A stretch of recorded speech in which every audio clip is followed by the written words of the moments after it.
like that. All right, so we're talking about different types of string algorithms. One algorithm I'm very would like to spend a little time on is something called string matching. So searching for a substring within a string. So we can call it string matching. Sometimes we call it pattern matching.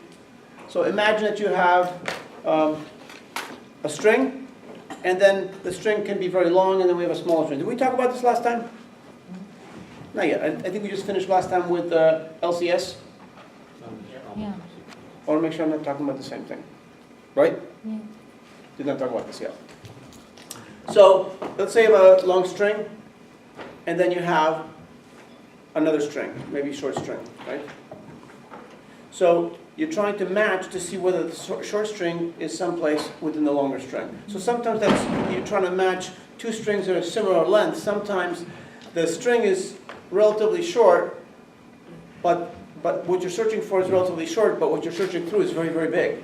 So for example, imagine searching a document that has 10 million bytes, but your string only has, let's say, 10 bytes. So it could be anywhere in that whole document. So we do this all the time, right? Control F, and then all of a sudden it's going to be working. Okay, so somebody has to, how does the Control F work, right? What do they use? Well, a lot of times they're using this algorithm that we're going to be talking about today. So, so the idea initially, you can think of something called a brute force algorithm. You know what brute force means? Just try to, don't think too much, just, you don't think too much, you just basically try every possibility.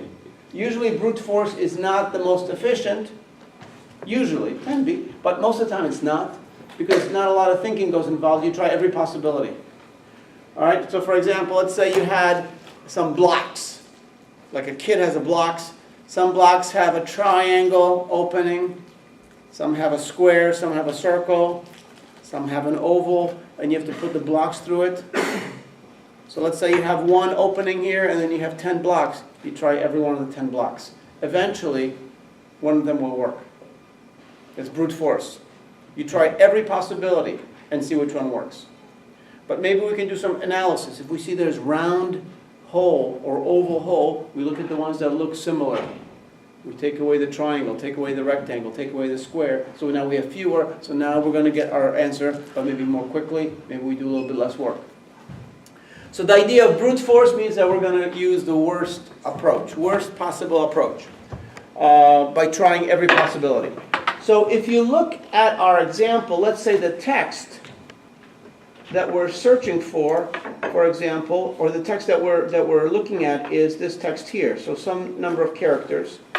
So in this case, we call it T0 corresponds to A, T1 corresponds to C, T2 corresponds to A, etc. So these are the characters that we're going to be searching through.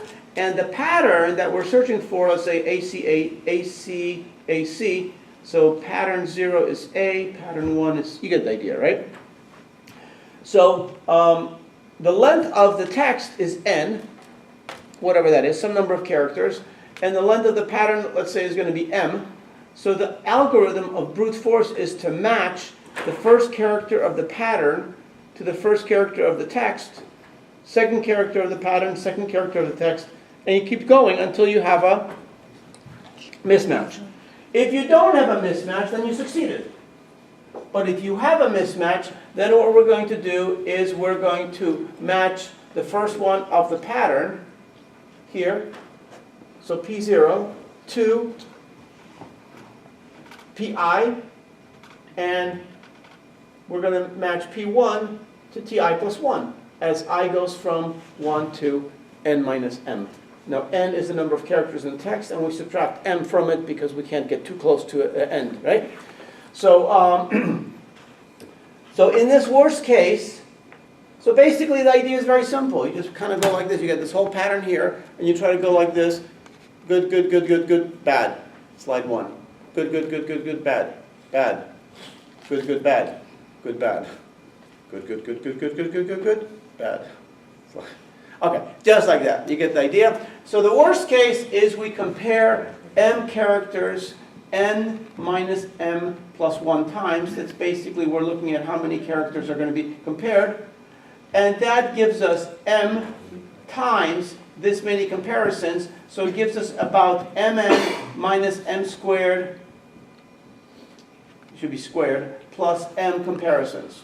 So the complexity, where m, or the length of the pattern, is much smaller than the length of the text, is about big O of mn. Does that make sense? So that's the brute force. Very simple. There's not much to analyze. So can we do better than that? So let's just basically, we're going to see if we can do better than that. Again, this course, one of the important things that we want to learn in this course is not just how to understand algorithms, but how to come up with algorithms. So the brute force idea, you understand how it works. Just compare, you know. Now, when you get to the end and you go from here, and this is the last character, if you don't match here, you're done, because there's no more here, because you're finishing with the text. The pattern is too long, so you stop. All right, so let's say we're comparing, this is our text, and this is our pattern. So initially, when we compare A against A, it's successful. So that's good. And then when we compare C against C, that's also successful. And then when we compare the next characters, the third ones now, it's also successful. So we're almost matching it. But when we compare the fourth against the fourth, that's when we have a mismatch. So we did not succeed in matching the pattern on the first try. So the brute force algorithm would recommend that you now slide the pattern 1, okay, and compare AC starting with A to C, right? Like this one. Okay, now the question is the brute force the best idea? Well, if you look at it, you can see that, in a sense, doing this slide of 1 is a waste of time, since the pattern first character does not equal the pattern second character. You know what I'm saying? And we know that we match pattern 1 to text 1 already. So we matched pattern 1 to text 1. We also know that A and C are different from each other. Therefore, our possibility of matching this to this is 0. So we really don't have to do it. And if we don't have to do it, then there's no sense of sliding this once at all. So maybe what we should do is slide it twice. Slide it, right? So now we're sliding it. So A, we're not sliding it here, we're going to slide here. So notice that A to A, so now we're going to basically compare pattern 0 against text 2. Right? Just like that. Now, at this point, I'm saying that, again, is a waste of time. Why is it a waste of time? Well, I'm saying we should or could anticipate the mismatch on C. And the mismatch on C occurs right here. Now, why could we anticipate the mismatch on C? Why am I saying that? Why would the mismatch on C be something that we could anticipate before even trying that slide? Somebody said something. I heard a young lady. Which young lady? You say something? Because it's not equal to A, the first letter, first character.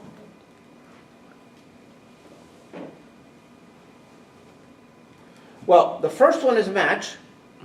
This one is a mismatch, but I'm saying that we didn't even have to try it to be a mismatch. We could have already known that it was going to mismatch. Because we've already mismatched B with C once in the first step. Ah, okay. So if you look at here, so this one was necessary, right? We had to do it. But now, notice that our first mismatch was with the text, the fourth character in the text against the fourth character in the pattern, which was the C in the pattern mismatch on B. But notice that we're getting a C in the pattern with B again. It's mismatching. That's not a surprise, but how could we anticipate it? Well, basically, if we knew that in our pattern, the second character and the fourth character are the same character, then the mismatch, the fourth character against the fourth in the text, will also lead to a mismatch of the second character with the fourth character in the text as well. So it looks like we didn't have to do the one slide, the two slide. We could have slid directly to position number 3. Now the question is, so should we slide 1, 2, 3? A against B. You understand what I'm talking about, right? So I'm asking you whether we should slide this pattern here to here. And the question is, should we be able to anticipate a problem here? Or do we have to test it? You understand that if we slide it, A is going to mismatch with B. But could it, but you understand that we don't know the value of this character. All we know is that C mismatched this character. If C mismatched it, it could have been Avoided. It could have been an A. And if it was an A, then this slide would actually be successful. So therefore, we can't anticipate that that would be a failure. So what we should do is we should be able to take our string, our pattern, and slide it after mismatch on the first one. This one, we slide it 1, 2, 3 times. And that saves us an awful lot of comparisons and wasting. Okay? So what we want to find out is what is the, how can we do something like this? So there is an algorithm called Knuth-Morris-Pratt. Developed, it's a very famous algorithm, probably the most famous pattern searching algorithm there is, by the famous designer Donald Knuth, who was a very famous, he designed a lot of algorithms. Contrary to C.A.R. Hoare, who designed only quicksort, this guy designed dozens of algorithms, famous ones. So this one he did with a couple of guys, Morris and Pratt, so we call it the KMP algorithm. And the KMP algorithm drives its comparisons by computing something known as the next table. And the next table basically tells you where you should go in terms of the index in the pattern and where you should go in terms of the index of the text. So it tells you the next place to look after a mismatch. So if you look at this one, for example, notice that what I have here is, what is this? This is our what? Pattern. This is our pattern, actually. So what KMP does, it actually does the algorithm on the pattern itself. It tries to find the similarities of the pattern within itself. Okay? And so, for example, here, so ACAC, this is the pattern, and then therefore it's a pattern length of 4, and so this is going to be, this is what we're computing here. As you can see, -1, 0, -1, 0. These values in the bottom row here will correspond to the next comparison of the pattern against the text. And so I want you to get some insight into this in the following way. Okay, listen carefully. I'm comparing ACAC against some pattern. And so what happens is, now sometimes I'll match the A, sometimes I won't. Sometimes I'll match the A and I'll match the C, sometimes I'll match and I'll mismatch. Sometimes I'll match, match, match, and mismatch, which is exactly what happened with us on the previous slide. We did a match, match, mismatch. So therefore, our next table tells us what? The matching pattern of the... It says what? What's the next table value? Index of the text. 0. That's 0. Okay? But if we mismatch on A, C, and we mismatch here, it would tell us what? -1. So just to show you, when we're going to look at, these are some other patterns. That was not good. These are some other patterns that we can develop from. Notice that if it's AAA, it's -1s. If it's ABC, ABD, it's this one. So you can see sometimes you get -1, sometimes you get 0, sometimes you get 2, sometimes you get 4, sometimes you get, so different values are coming up here. 1, all right? So our values, looks to me in the next table, are between -1 and some positive or positive or 0 integer. Okay? So let's figure out how this algorithms, let's be designers. Let's be designers. See how we can compute this next table.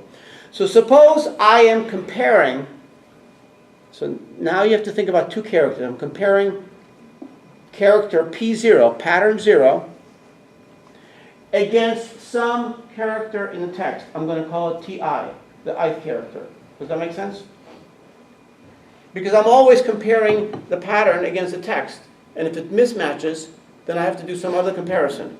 So if I match, I'm always comparing something in the pattern to something, some ith character in the text.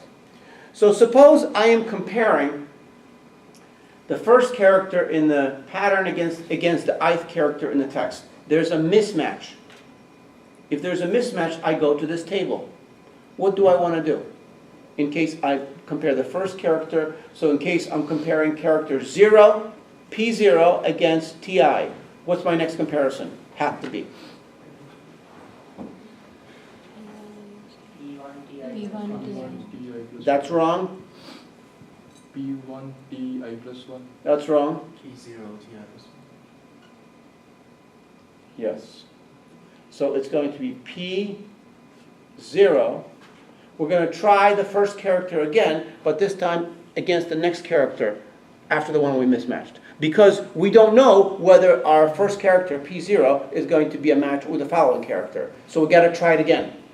That's why we don't go to P1, we stay with P0. Okay, now let's take a look at another scenario. So now we're comparing P0 against TI, and it matches. But then we go P1 against TI plus 1. Now, for the sake of argument, to make things pleasant for us, we're going to assume that we're comparing P1 against TI. Okay? So that we don't have to worry about plus 1. Okay? But it's the ith character. So it's P1 against TI. It's a mismatch. It's a mismatch. So the question is, what do we want to do now? So we matched A against A, but we did not match the C. What do we want to compare now? So we did P1 against TI, and we mismatched on C.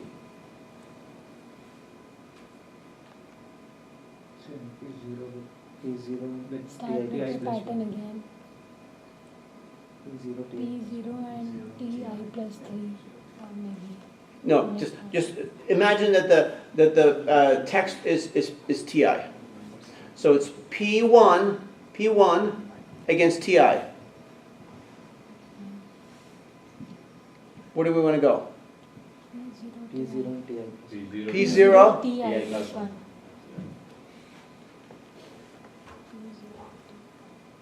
No.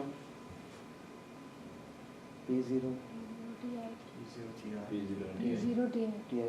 P0 TI. Good.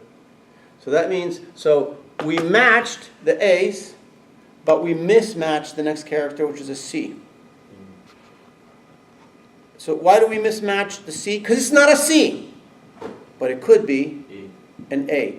So take that A and try again on TI. Does that make sense?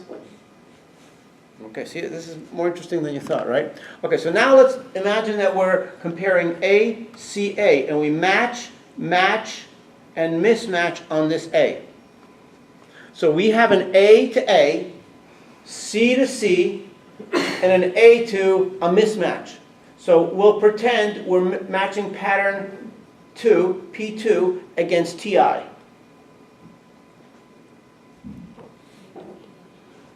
Pattern 2 against TI. What's our next comparison? P0 against TI. Hmm? So mismatch is P0 against TI. P0 against TI. No. TI minus 1. No. No. T plus 1. Plus 1. P0 against TI plus 1. That means we mismatched, so matched A, match C, mismatch A. So this is now P2 against TI. Okay? We mismatched here. So what do we want to do? Well, basically, we already know that the A, second A, mismatched this A on the text.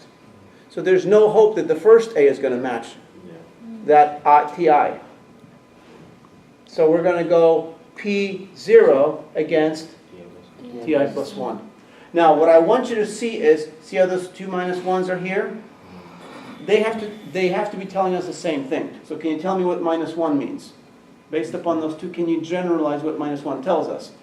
And if you want to, you can actually look over here and recognize the fact that if your string is A, your next table would be minus 1, minus 1, minus 1. So keep that in mind if you wish. But tell me, what is minus 1 mean?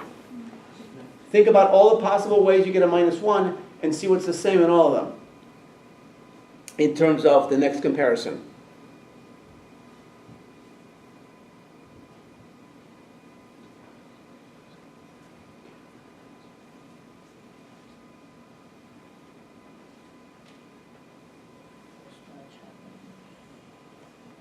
Yeah.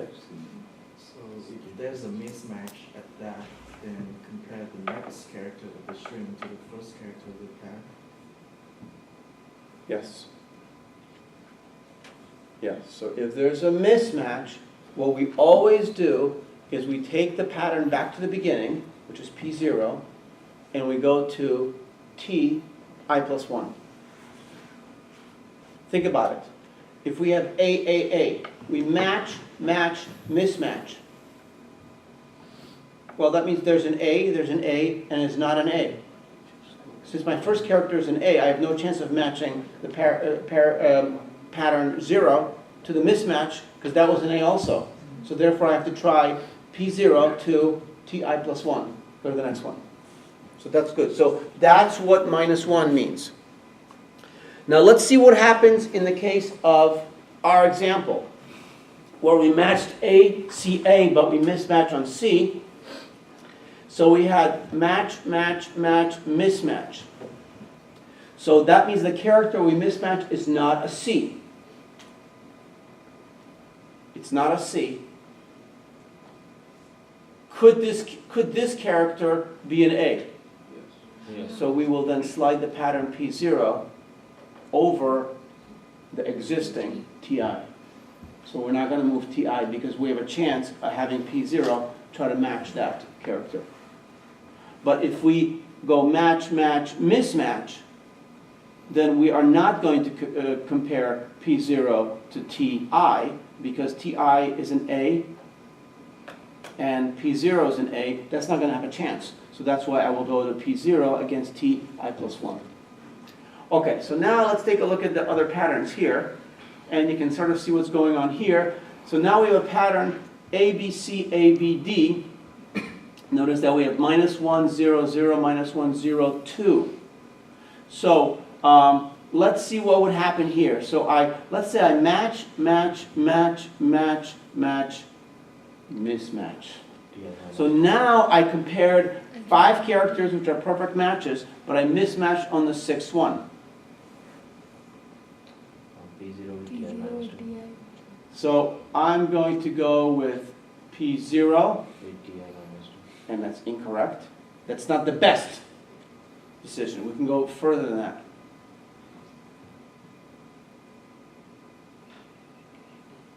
You're saying there's a mismatch on D? Mismatch on D. And next table says 2. So we compare P2 to TI. Compare P2 to TI. That's right. Good. So in this case, if we have a mismatch here, it says compare pattern 2 against TI. And TI is the mismatch. Why? Because why not pattern 0 or 1? Because what came before, we matched B and A. So we will also match B and A. But we may or may not match C. So by comparing C against the mismatch at TI, that tells us 2 means compare pattern index 2 against TI.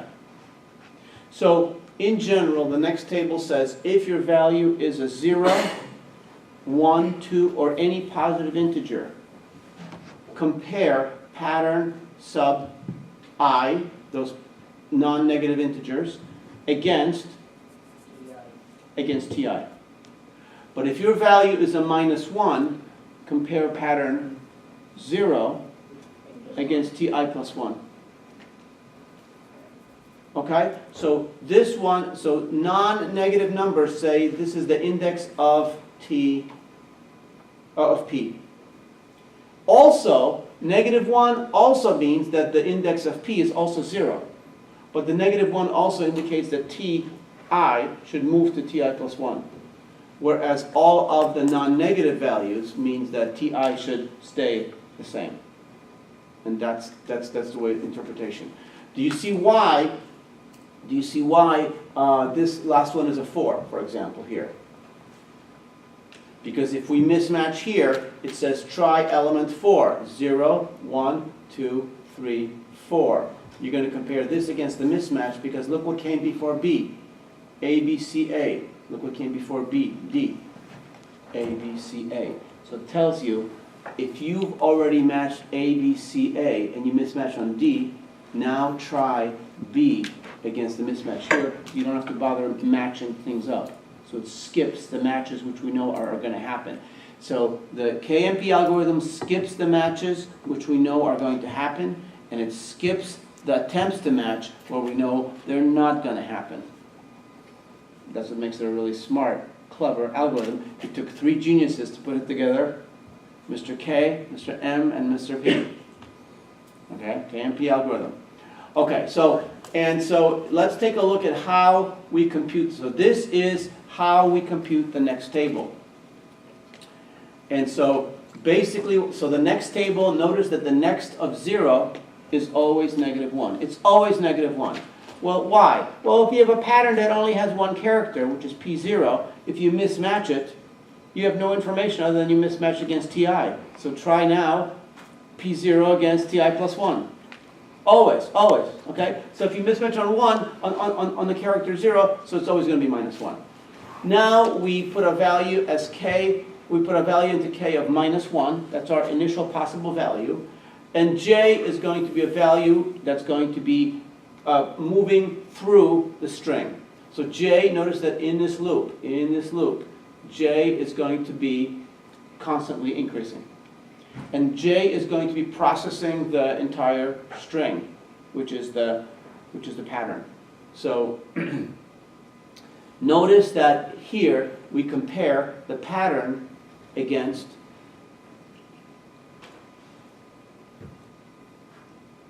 the pattern. So we apply. So that's what the KMP. This is the first part of the KMP algorithm, is to compare the pattern against itself.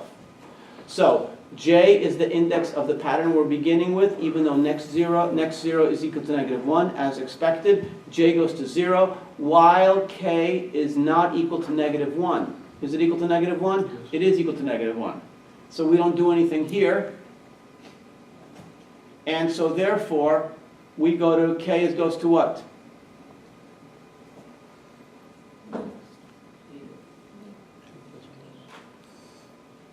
K goes to 0. And J goes to? J goes to 1.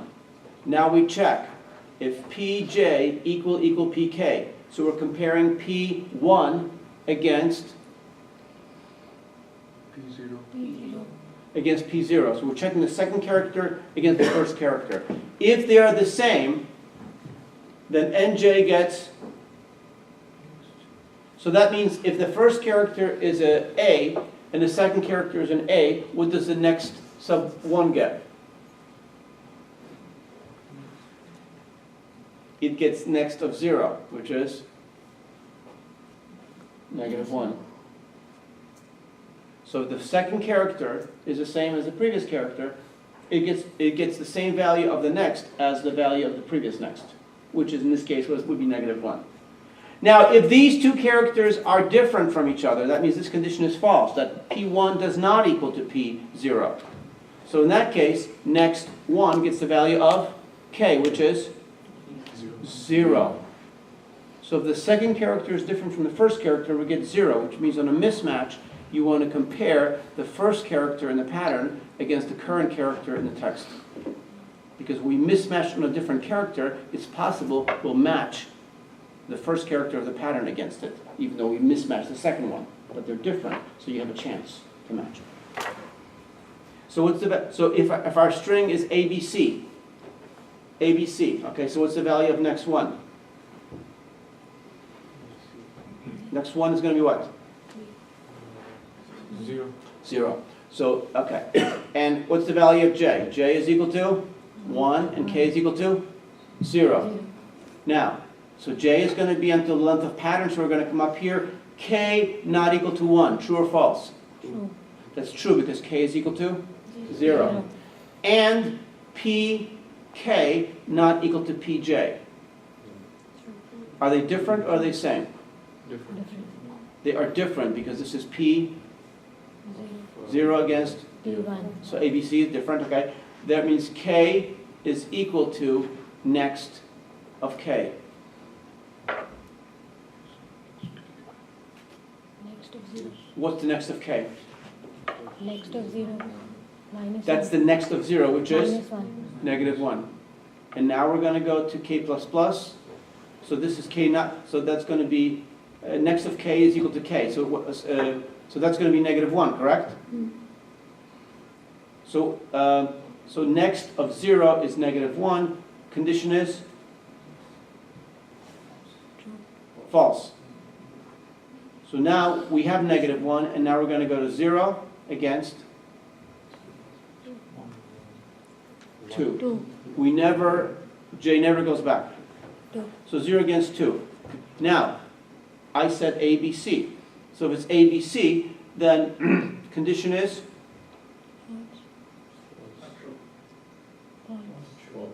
false, which means that this doesn't happen. That means the next of 2 gets the value of 1. 1. gets the value of 0. So ABC, we have negative 1, 0, 0. Now what happens if our string was ABA? If it was ABA, then the condition would be True. true. That means next of 2 would be the value of next of 0, which would be Minus 1. minus 1. It would be minus 1, 0, minus 1.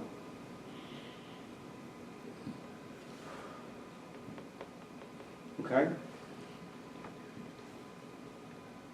Now, what if we had AB? What's our string? Our string was ABA. ABAC or ABAC? Okay. What if AC? What if it was ABAC? If it was ABAC, then will we have what? We have negative 1, 0, negative 1. Negative 1. So now what's going to happen is, so that means that the next 0 and 2, this one is going to be negative 1. K not equal to negative 1, false. Now we're going to compare PK against PJ. What's PK? Okay, that's fine.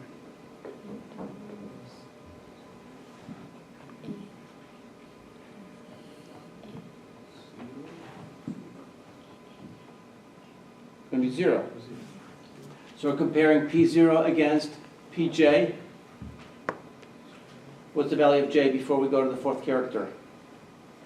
A, B, A, C. Minus 1. Are they not equal or equal? So the condition is False. false. So K goes to 1. K goes to 1. And J goes to?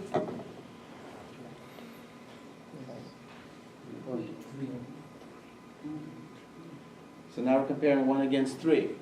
So now, are the characters equal, A, B, A, C?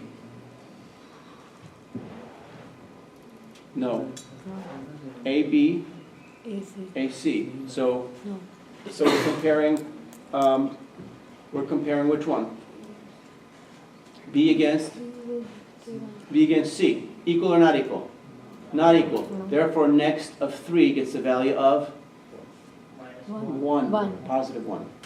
Gets the value of K, which is 1. Why does it get the value of 1? Because A, B, A, C, if you mismatch if you go match, match, match, mismatch, now you want to, if you mismatch, so you match A, match B, match A, mismatch C. But before you mismatch C, you matched A. So that means that you all have to now compare P1 against TI. Because the A already matched. Get the idea? So is it trivial? No, it's not a trivial algorithm. It's a complicated algorithm, right? All right. So now let's take a look at this algorithm so you can see, you can sort of see how these things come about, right? It's complicated. So once you come up with the next table, the KMP algorithm simply uses this to compare against the text against the pattern. So basically, remember, N is the length of the text, M is the length of the pattern, while I is less than M, so that as long as I is still on the pattern, and J is still on the text, if PI is equal to TJ, so the pattern position I is equal to text position J, what does it mean? That means we move both indexes forward. So if we compare I against J in a pattern and the text, we move them both forward, because we're going to try the next one. And you can see that's going to kind of continue. Now else means what? Else we're going to slide the pattern. That means that index plus equals, index is equal to itself, I minus next I. So we're going to move our pattern. And this is going to continue this way. Okay? And so now, if next I is not equal to -1, I gets the value of next I, else I goes to 0, and J++. And we're going to continue this loop. We're going to continue this repeat loop until we match, or still more to check. So now, if we match, we're going to check if I is greater than M. Remember, I is the index we use for the pattern. So if I is greater than the pattern, the index location of pattern, that means that index is the location of the pattern in the text. So this is where we're always computing where the index is. So if that's true, else the pattern is not in the text. Okay, so that's the way we would use the algorithm. So this is the KMP algorithm. So this is usage of the algorithm, and this is the assignment. This is assignment of the next table. The next table is the most complicated part of it, of course. Okay, but you can sort of see how it's being done. So it's always trying to compare the string against itself, so that we know about our string. And if we know about our string and how we proceeded on the matches against the text, we can make the best, smartest decision where to go next. We skip matches that will definitely occur, and we skip mismatches that will definitely occur, and only go for things that we cannot be certain about.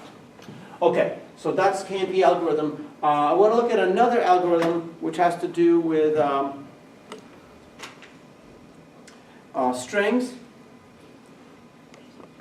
and this one is string permutations. Okay, everybody knows what a permutation is, right? Now, if you have a permutation, let's say the word is cat. A lot of people have heard of cats, right? C-A-T, 3 letters. How many permutations of that string are there? 3 factorial, and that's going to be 6. How about if it was,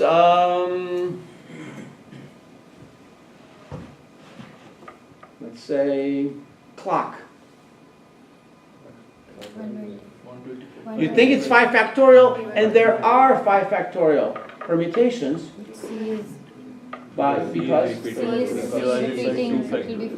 because C occurs more than one time. So we can say, therefore, so there are 5 factorial permutations, but some of them are duplicates.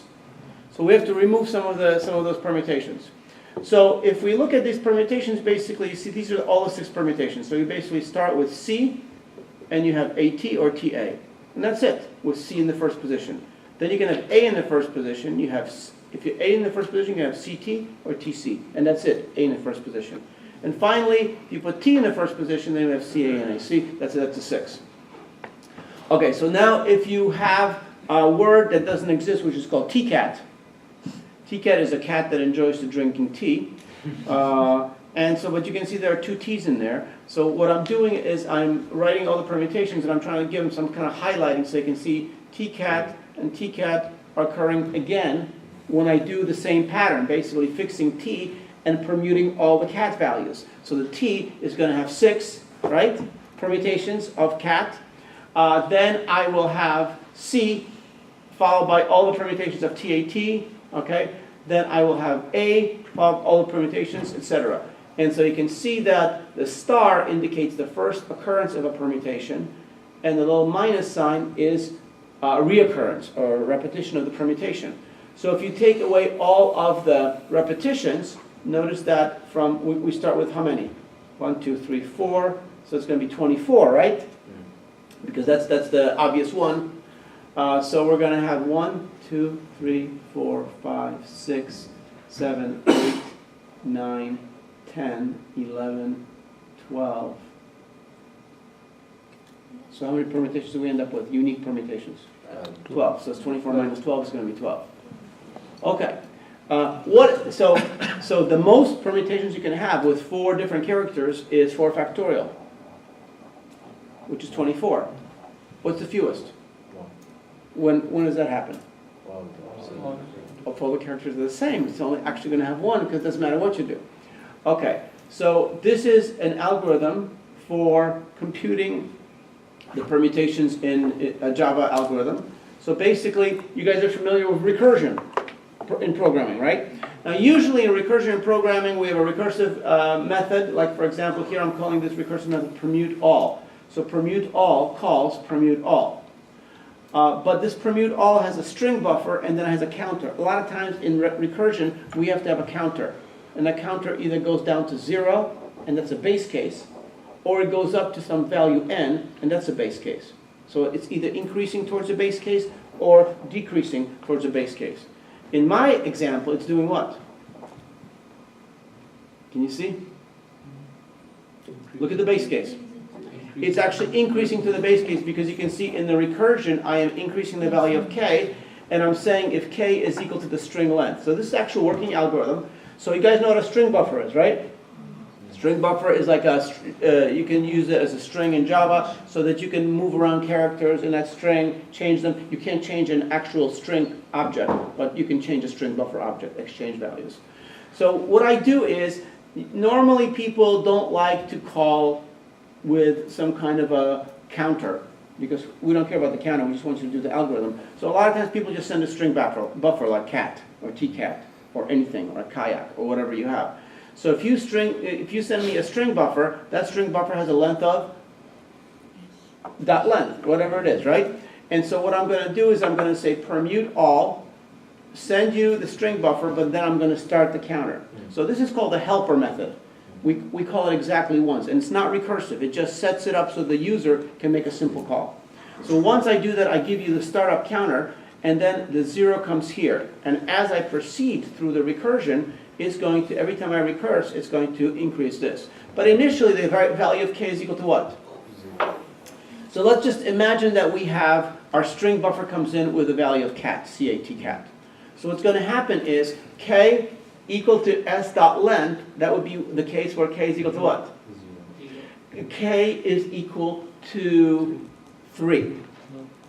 Which would be because length of our string buffer cat is going to be 3. So the valid characters are 0, 1, and 2. So that means if I'm working on string character 0, that's the first character, 1 is the second character, 2 is the third character. If I'm working on character 3, I'm out of the string. So in that case, basically at that point, I'm going to just do what? Print the string and bump the counter. And the counter is going to do what?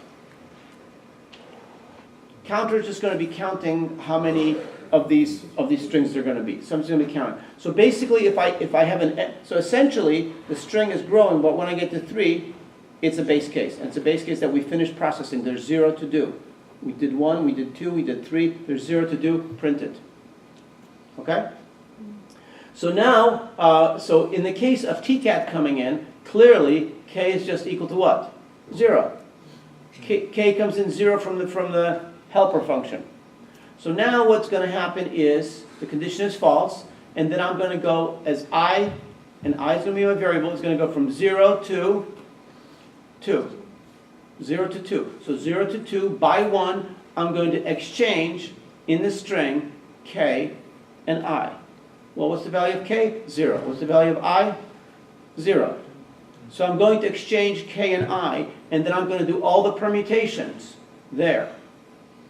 So that means now I'm going to say permute all s, and I'm going to send in what recursively? 1. Remember, because k was coming in as 0 here, and then, so now k is going to go to 1. So now this 1 comes in with the string in here. Condition is false. Okay? So now on the first level of recursion, this is the first recursive level. That means that's really the second one, because the first one is 0, level 0. So first recursive level, we have I going from 1 to less than 3. So 1 to 2. We will exchange which character? K is equal to 1, and I is equal to 1. So we'll exchange 1 with 1, and then we'll permute the string k plus 1. So now we're going to send in a what? 2. So 2 goes in, condition is false. I goes to 2, less than 3, exchange 2 with 2, permute all 3. When you come in recursive level 3, the condition is true. We print all the switches. All the switches were basically cat, so it prints the word cat, which we saw. That's the first permutation I printed out. So after we print it, then we go back to recursive level 2, and after recursive level 2, we will exchange back which characters? 2 and 2.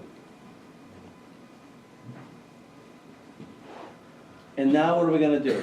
End of the iteration. So when we do that, we finished our recursive level 2. When we first finish recursive level 2, we go back to recursive level 2, go back to recursive level 1. So in that case, last time we were there, we did an exchange, we did a permute, so we're going to exchange back. But now, this one requires 2 iterations. We started at 1, so now we go to 2. We exchange 2 against 3. Character 2 against character 3. And then we'll permute all, and what's going to happen is, so what we did was we had cat, but now as we go back to recursive level 0, we will switch on the second iteration characters 2 and 3, and that's how we're going to get CAT, and then we're going to see TA. You get the idea? Okay, so this is the idea of this particular algorithm. And now, what if we want, so this will print all the permutations. What's the complexity of this algorithm?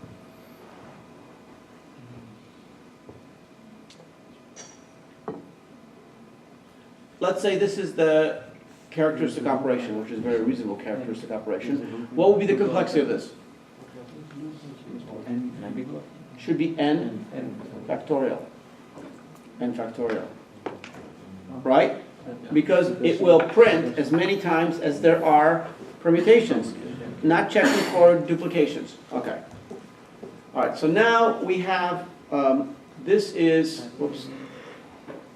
a representation of a formula for the number of unique permutations. And so this is basically, S is a string. This is the length of the string, so cat, this would be 3. U of S is the number of unique characters in a string. Unique characters in a string. So tcat, US would be 3. Right?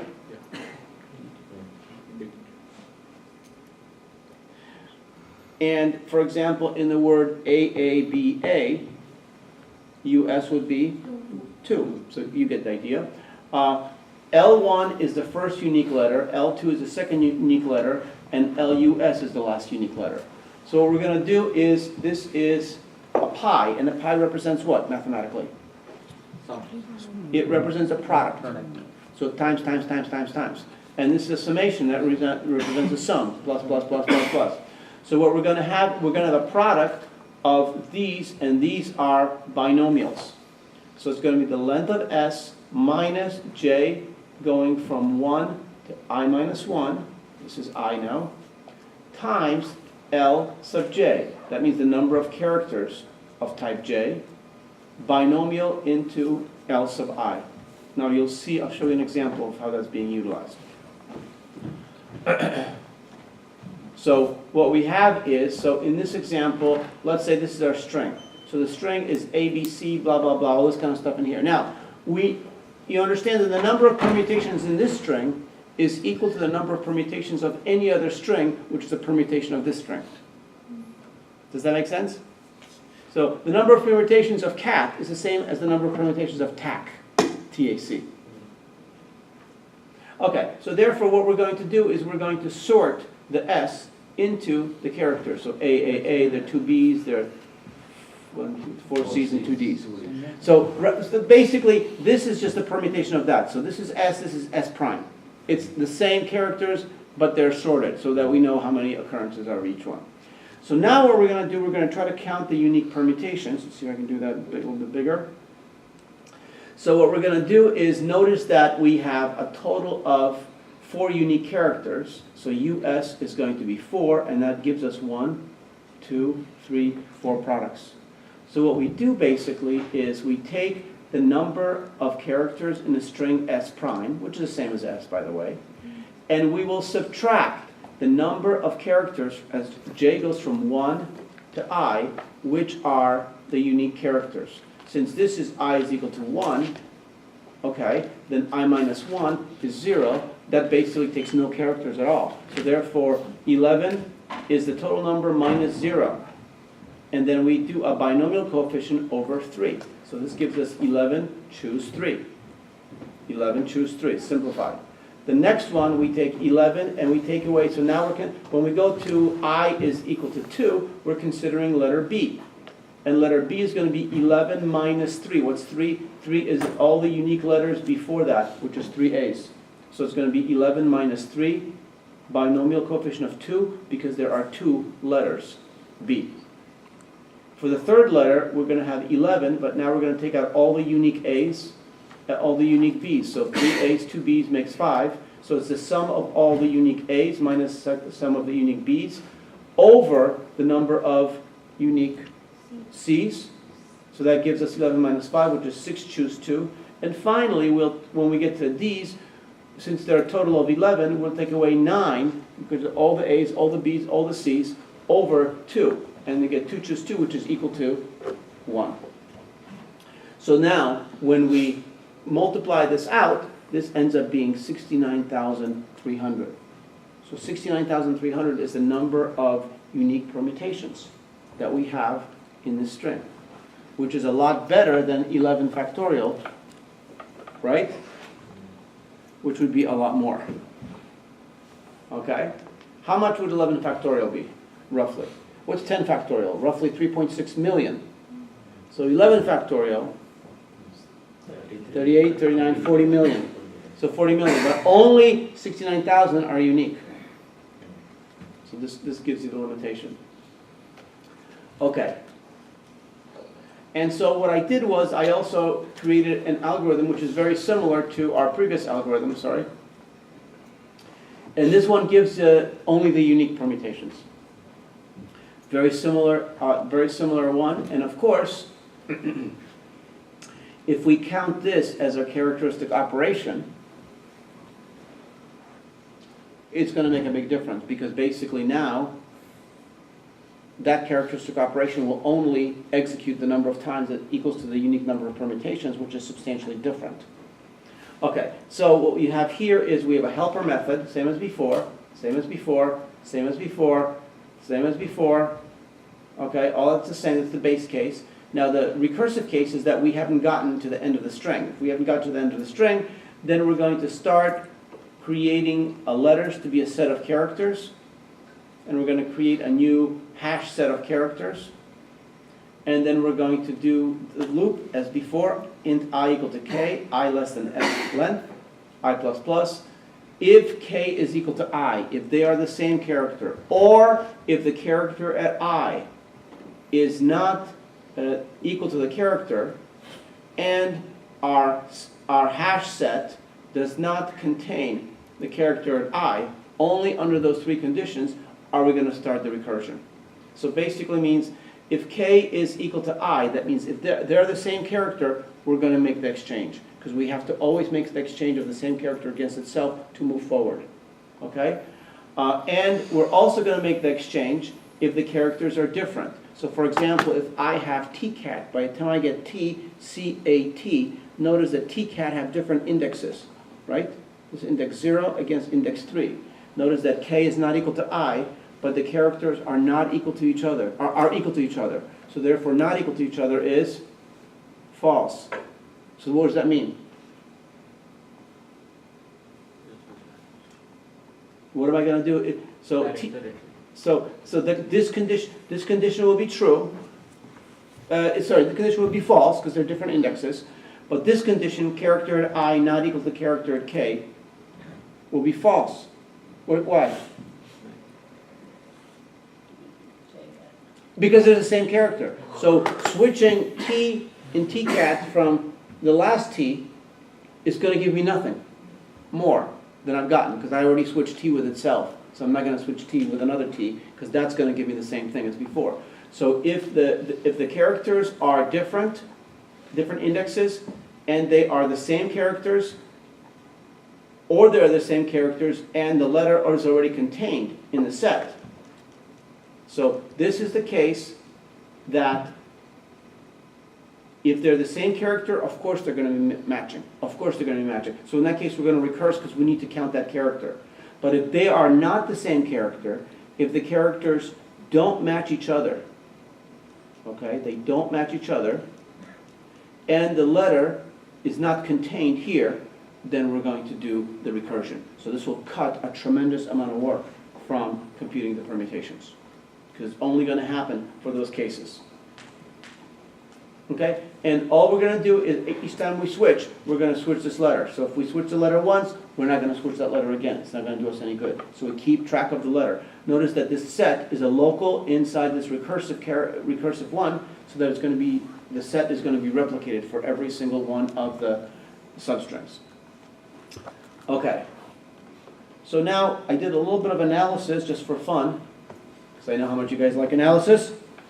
So I did a little bit of analysis, unique permutation. So basically I said t of 0 is equal to 1. There's only one unique permutation of a string length of 0. But t of n is going to be n times t of n plus n. So this is the work we do on the loop. This is the work we do on the loop, which is n times t of n minus 1 plus 1. And so now I showed the repeated substitution. So we compute this one. So this is going to be t of n minus 1. It's going to be n minus 1 times t of n minus 2 plus 1. So then I expand once, twice, 3 times, and I get this pattern. It's kind of a nice pattern. And so I end up having t of n is equal to this long pattern. And as I expand the pattern, it gets smaller and smaller and smaller font. We have more and more characters.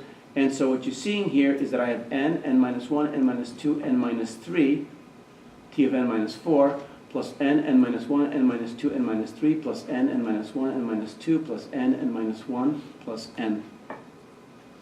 So you can see what kind of pattern we're developing, right? So this is our formula. And so this value can be broken up into these terms that I highlighted in yellow. And if I repeat this I times, I'm going to basically get this pattern. So all of this is going to be equal to this multiplication plus the sum of all these products. And these are the products. So this is the sum, that's a summation. And these are the products. Notice that as k is increasing, then we're having fewer here when k goes to the last value. So initially j goes from 0 to I minus 1. K goes from 0 to j. When j goes to I minus 1, this is n minus I minus 1. And that gives us the same pattern. And so Just to show you what I ended up doing, again, I don't expect you to fully understand, don't worry about understanding this fully. I'm just showing you how I did it. So what we have is letting I goes to n, we end up getting here, when I goes to n, this is n minus n, which is t of 0, which is 1, so we end up getting n factorial from this pattern, plus the summation of this, make it a little bit bigger, plus the summation of this is going to be n factorial plus this pattern. If you reverse the order of the terms of the summation, it's just n factorial being divided by decreasing factorials. So you can see that this one basically is, n is nothing more than n factorial over n minus 1 factorial. That's n, right? And then n times n minus 1 is n factorial divided by n minus 2 factorial, because it then keeps these two factors. So you can kind of see how this is keeping these factors. So we can continue doing that. And so we have n factorial plus this summation of n factorial over these decreasing factorials. And so the n factorial is a constant with respect to j, so it can come out. So we have n factorial plus n factorial times the sum of this product. And so we have n factorial times this. And here's the pattern here. Okay, so now we have n factorial plus n factorial times this. Now this value approaches e plus 1 n factorial. E plus 1 n factorial. So therefore what we have is we have e plus 1 times n factorial. E plus 1 times n factorial. That's the theta complexity. All right, so that's the one right there. Now, I added one more element just to make it a little bit more interesting. I also added an element of probability. Now, I don't know what the probability is, and I didn't really bother assuming what it is, but I knew it's between 0 and 1.0 at any given point in time, and it may not be a constant. It may change from time to time for string to string. So therefore, if we simplified everything, what we got is this p became introduced into the repeated substitution, and as we repeated it, notice that p started exponentiating too. So the p was exponentiating, and notice what we're getting here is we're getting p to the n factorial. So as n is increasing, the probability is getting exponentiated, and of course, think about the probability. The probability is typically less than 1, more than 0. So the probability of 0.5, for example, as n gets larger and larger, goes to 0. But n factorial, as n goes larger and larger, goes to infinity. The question is which one is going more quickly to infinity? Anybody know? Factorial or exponential?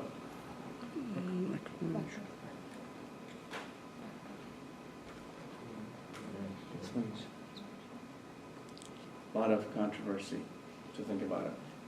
So you can see what happens here. So we have Pn n factorial plus n factorial. So now we have these increasing values. What's going to happen with these terms as these exponents are getting bigger and bigger and bigger? They're going to go to 0. So since p is between 0 and 1, the sum in the bracket goes to e when p is equal to 1.0. So this is basically when p is between the value of the bracket is going to go to e when p is equal to 1.0. Because when p is equal to 1.0, notice this is just the definition of e. And when p is equal to 1.0, that's the worst case. It goes to 0 when p approaches 0. When p gets closer to 0, then all these terms go to 0. So this bracket is no bigger than e and no smaller than 0. So it's between 0 and e.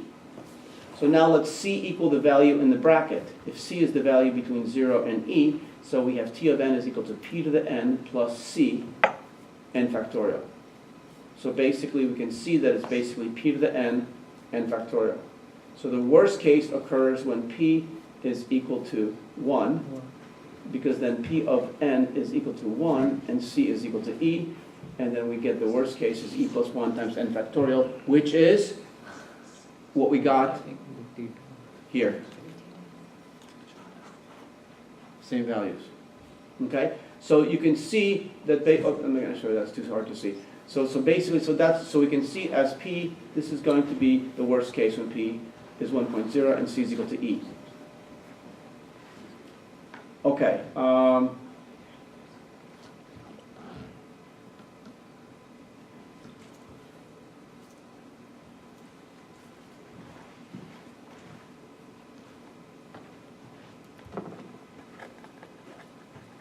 Okay, any questions? So, a little bit of stuff to think about, string algorithms. The most important one that we did today that I really want you to understand more about and how to use it, I'm not going to ask you I'm going to ask you to use it and to understand the KMP algorithm for sure. Certainly I expect you to know what is the permutation, unique permutation. Don't worry about the formulas that I used. Not expecting you to memorize, you don't have to write it down on the sheet. But I want you to understand what I'm saying, something, what it means, so that if I give you a problem, that's going to be a lot easier, and I say, okay, and I'm talking about unique permutations, or I'm talking about something, you'll be able to understand what I'm talking about. Okay, that's all I have today. See you on Wednesday.